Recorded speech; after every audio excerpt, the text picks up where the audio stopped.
Thank you.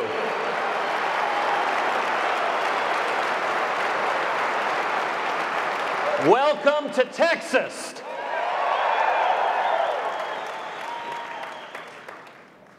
You know, in response to that question, the senior senator from California explained to me that she is not a sixth grader.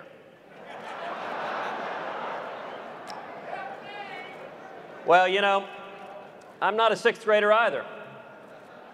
And it seems to me that when the Constitution says the right of the people to keep and bear arms shall not be infringed, it means that right shall not be infringed.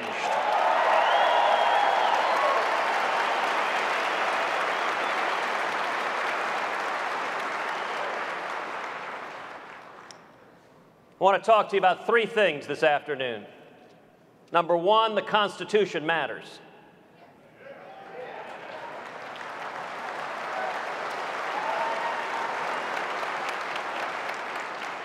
All of the Constitution.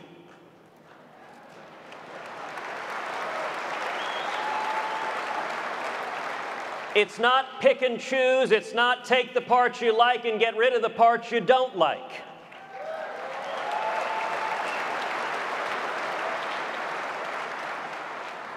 For some reason, Obama liberals want to disregard the First Amendment and take away our rights to speak in political speech.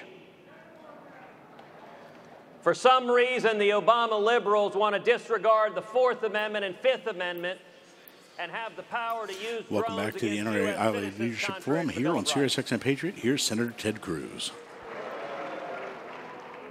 For some reason, the Obama liberals want to disregard the 10th Amendment and are trying to implement Obamacare and take away our liberties.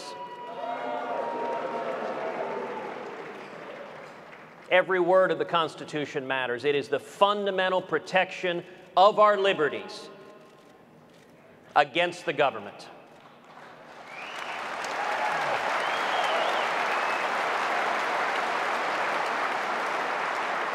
Thomas Jefferson described the Constitution as, quote, chains that bind the mischief of government.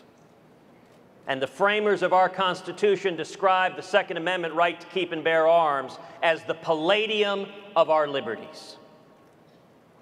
The Constitution matters, and it should be everybody. Every elected official, Republican or Democrat, conservative or liberal, should be unified in defending the Bill of Rights and the Constitution of our country.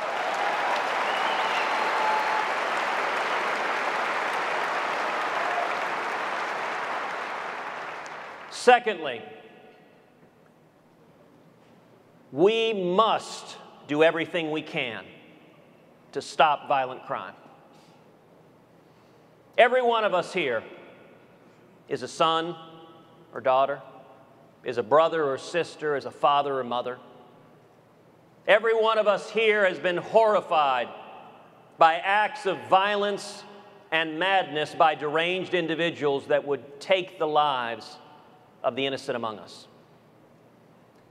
And yet, in terms of how you actually stop violent crime, the president is fond of using emotion and unfortunately disregarding the facts. I want to point out to you three facts that President Obama consistently refuses to address.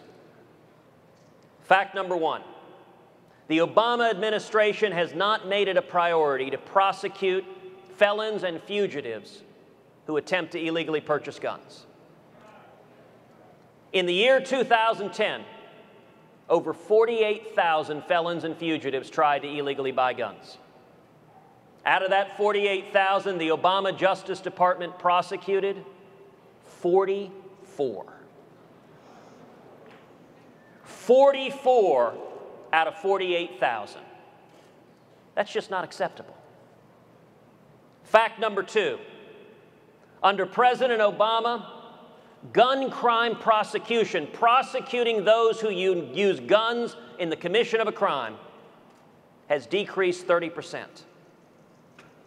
And you know, the president's hometown of Chicago, which is ravaged by violent crime, ranks dead last in prosecuting gun crime. And number three, President Obama cut over $300 million in funding from school safety. So today I released a very simple video that y'all have been watching here entitled 3 Questions. And it asks President Obama those 3 questions. Number one, why is the Obama administration not prosecuting felons and fugitives who try to illegally buy guns? If you are a violent criminal, we should come down on you like a ton of bricks.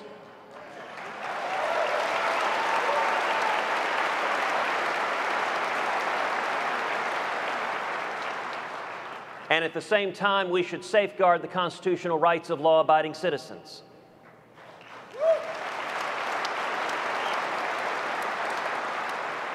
The Obama administration has it backwards. It doesn't prosecute the felons and fugitives. It doesn't prosecute the gun criminals. It doesn't put the resources there for school safety. But what does it want to do? It wants to restrict private sales between law-abiding citizens and go after the constitutional rights of the people who are complying with the law. That doesn't make any sense. And you know, when the Senate was considering all of these measures, there was a bipartisan law enforcement alternative authored by Chuck Grassley and myself. That what did it do? It provided funding, number one, to prosecute felons and fugitives who try to illegally buy guns. Number two, to prosecute violent gun crime. And number three, to restore funding for school safety to protect our kids.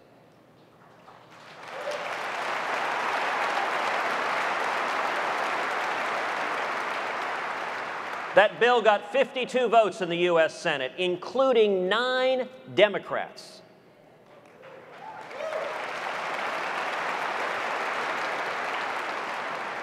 Indeed, that bill was the most bipartisan of any of the comprehensive legislation introduced in the Senate, with 9 votes across the aisle. And yet what happened? Harry Reid and the rest of the Democrats filibustered the bill and killed it, demanding 60 votes.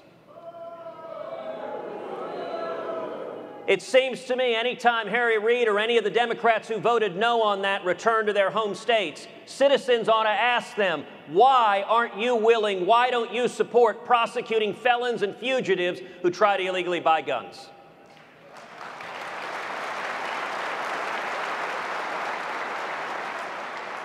They talk about violent crime, and yet their proposal didn't have 1 penny for prosecuting felons or fugitives or for prosecuting gun crime. The target of their legislation is not violent criminals. The target of their legislation is law-abiding citizens. That doesn't make any sense. The third and final thing I want to say to you today is in America, the people have the power.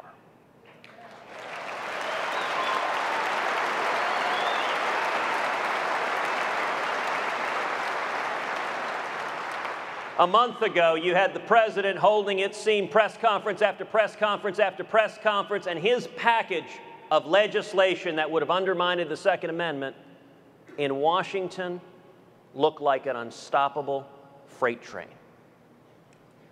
Well, I'll tell you, I was proud to join with my friends, Senator Rand Paul and Senator Mike Lee,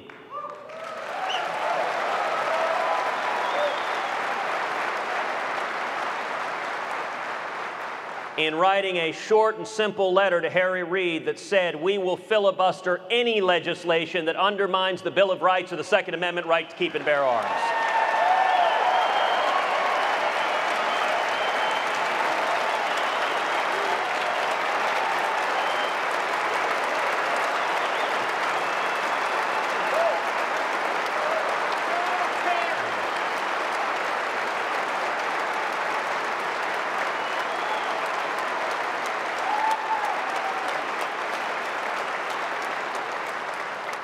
But what happened next was truly amazing.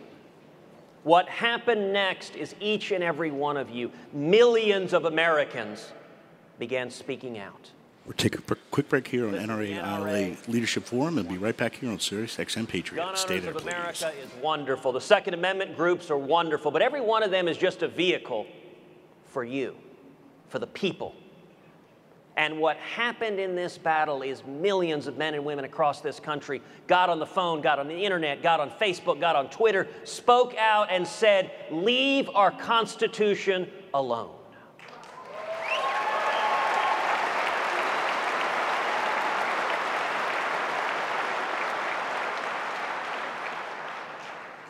I have to tell you, it is particularly fun standing up here in front of a ginormous American flag.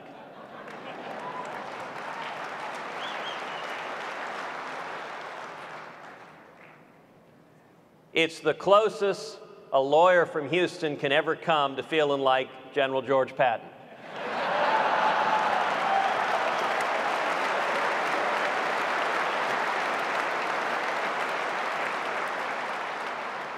But I will say this, I am looking at an army.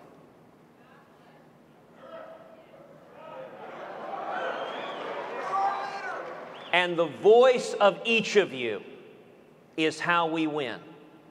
And because each of you spoke out, and because millions of Americans spoke out 2 weeks ago when the proposals came to a vote, every vote that would have undermined the Second Amendment right to keep and bear arms was voted down.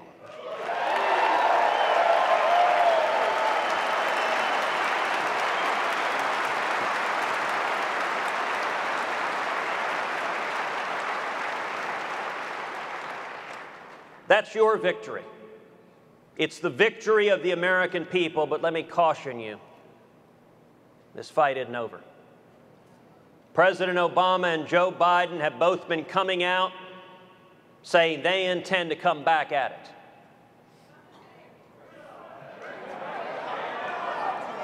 You know, I have to note, by the way, Vice President Joe Biden did have some very helpful advice on this issue. You know, he said if your house and your family are ever under attack, all you need to do is go outside with a double-barreled shotgun and fire both barrels in the air. Which is very, very useful if it so happens you're being attacked by a flock of geese.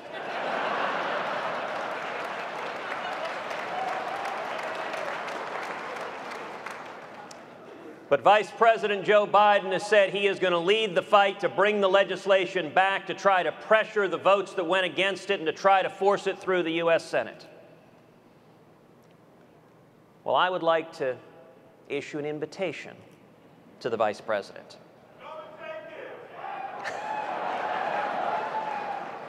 I would like to invite the Vice President, if he believes the answer to violent crime is not prosecuting felons and fugitives, not prosecuting gun crimes, but going after the constitutional rights of law-abiding citizens, I would like to invite the Vice President to engage in an hour-long conversation and debate. How do we stop crime?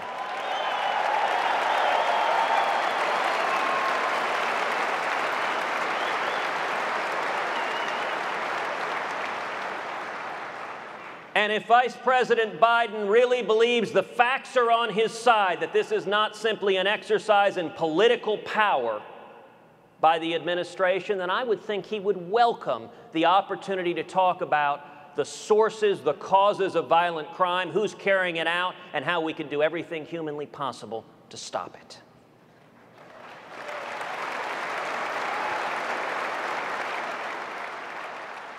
Welcome back to special Cam and Company coverage of the NRA Iowa Leadership Forum. And here's Senator Ted Cruz. Thank you.